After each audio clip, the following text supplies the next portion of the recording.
Boa tarde. Que a paz de Deus esteja com você neste momento. Nesta tarde, quero lembrá-lo de que Deus é a fonte de toda inspiração e esperança. Ele é o nosso refúgio em meio às tribulações e nos fortalece diante dos desafios da vida. Deus é o Pai amoroso que nos sustenta e guia. Ele conhece cada detalhe das nossas vidas e está presente em todos os momentos.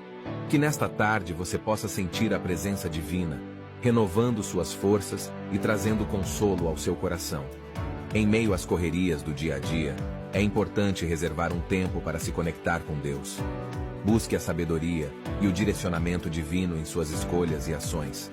Deixe que a luz do Senhor ilumine o seu caminho e inspire seus pensamentos e palavras.